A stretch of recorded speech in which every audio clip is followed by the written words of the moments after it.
assunto é na Band News FM.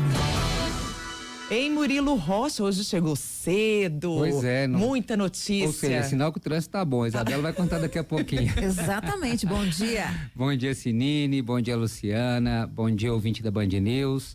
Olha, terça-feira tá cheia, viu? Tem debate nos Estados Unidos, tem muita coisa interessante hoje pra gente debater aqui, conversar aqui.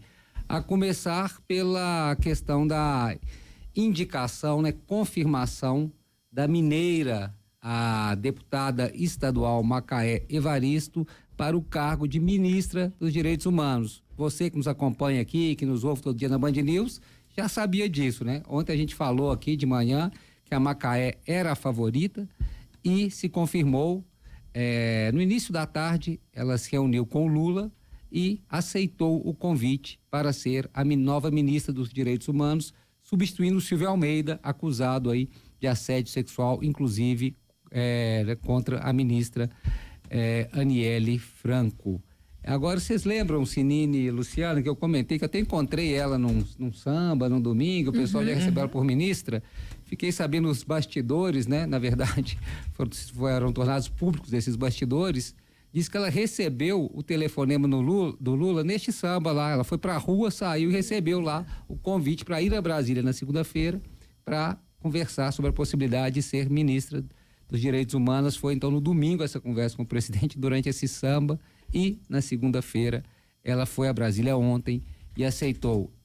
Na primeira entrevista ali, logo saiu dessa reunião, já falando ali, não quanto ministra, né, mas já falando ali depois da indicação, ela falou que a ideia agora é sair do luto e ir para a luta, falando que esse momento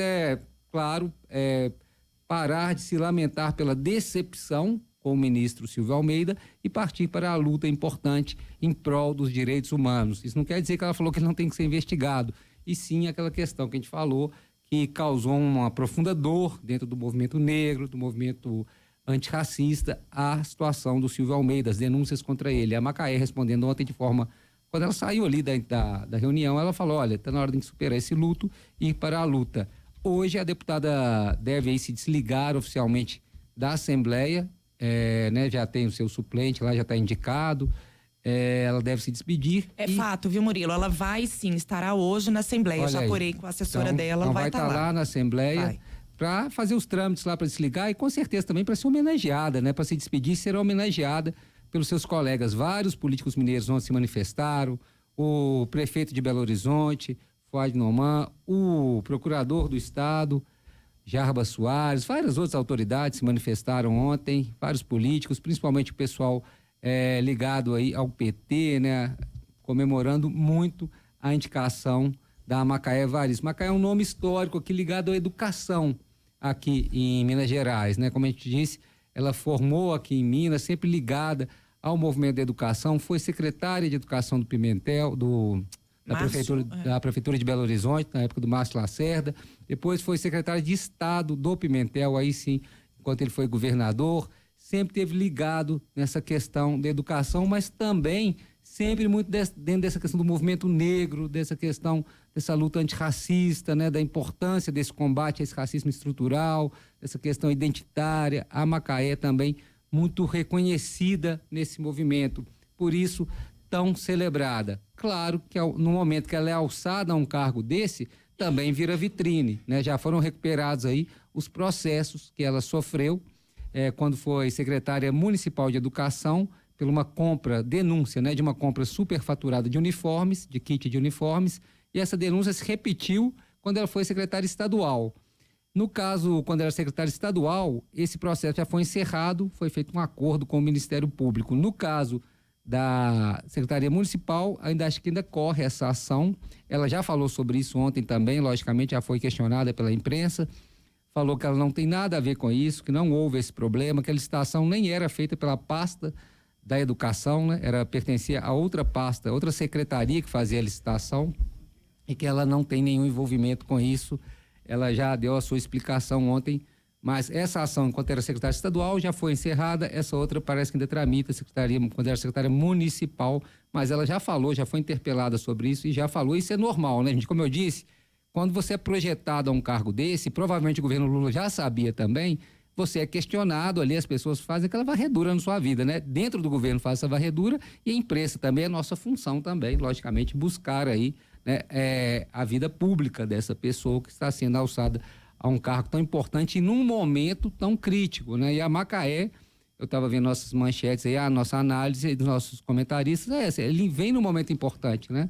A Macaé, ela é uma resposta interessante do governo Lula, por ser mulher, por ser negra e por ser do PT de Minas, que não tinha uma pasta dentro do Ministério do governo Lula. Então, o Lula resolveu vários problemas, né, com essa indicação da Macaé.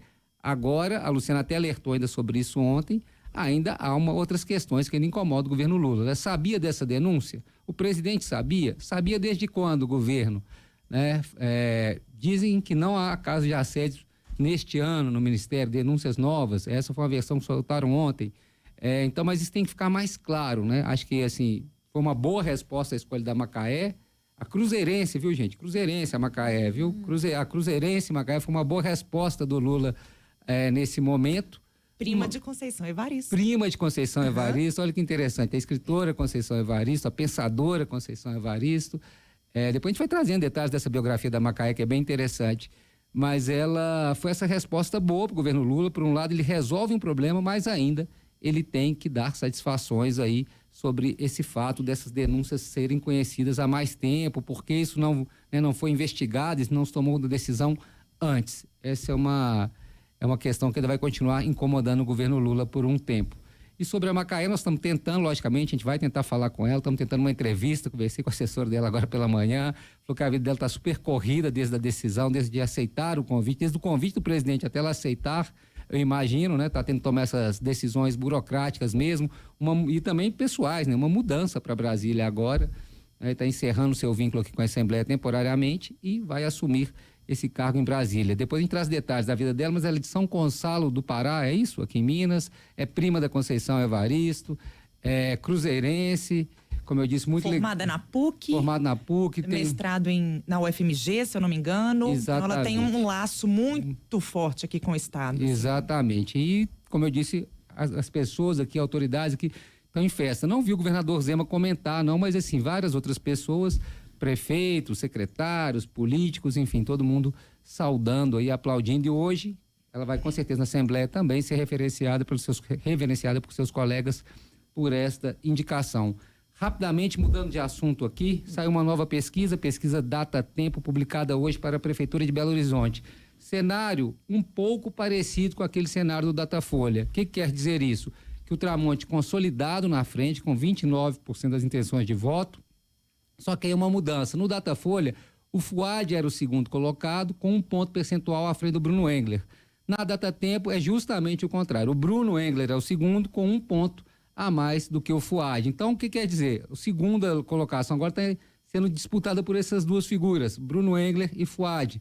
Estão empatados tecnicamente, dependendo da pesquisa, um aparece na frente, dependendo da outra, o outro está na frente, mas dentro da margem de erro, ou seja, estão empatados Bruno Engler e Fuad. A novidade da Data Tempo em relação à Datafolha é o descolamento desses dois, a queda da Duda, por exemplo.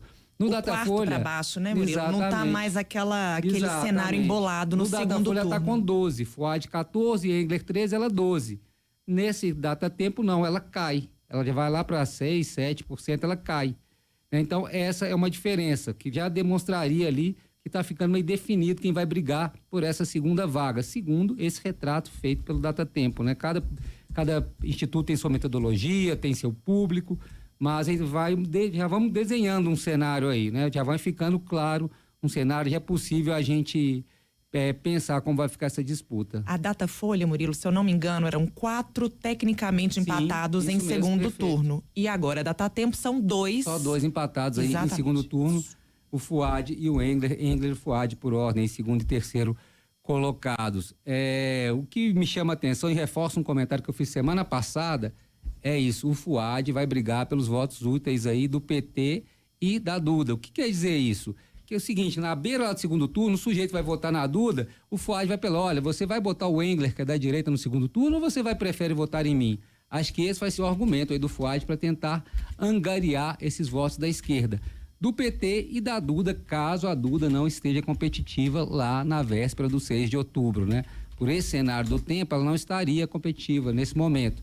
Mas se ela não estiver, com certeza o Fuad vai chegar e vai pedir esse voto. Falar, olha, vocês têm que votar em mim para impedir que a extrema-direita, o Bruno Engler, né, vá ao segundo turno. Estou falando aqui como se fosse a campanha do Fuad falando. Acho que esse é o argumento. Por outro lado, o Engler também vai fazer esse mesmo argumento. Vai chegar para os eleitores do Viana, por exemplo, vai falar, olha, vocês votem no Viana, votem em mim, para impedir que a esquerda esteja no segundo turno. Não vamos deixar o Fuad ir para o segundo turno, né? Que o Engler considera o Fuad de esquerda. Então ele vai falar, olha, para impedir que a esquerda vá para o segundo turno, votem em mim. E ele pode atrair esses votos do Carlos Viana. Essa vai ser uma briga interessante aí dos dois. E lembrando, essa é uma tese minha, eu acho que para o Bruno crescer, ele tem que tirar voto também do Tramonte, né? Parte do eleitorado do Tramonte, ligado à igreja evangélica, é um eleitorado tradicionalmente bolsonarista, que hoje está votando no Tramonte. Então, o Bruno também tem que brigar por tirar um naco aí desse percentual aí, desse bloco de votos hoje do Mauro Tramonte. Está ficando interessante, é normal, a eleição está se aproximando, as campanhas estão na rua, estão na TV e estão no rádio. Então, a eleição começa a tomar rosto, né? Para de ficar tão indefinida, com 5, 6 disputando, e começa a ter um número menor de personagens ali brigando por estar no segundo turno. E a gente vai trazendo esse retrato e as análises desse retrato dia a dia aqui para vocês na Band News. É isso, Luciana, Sinini.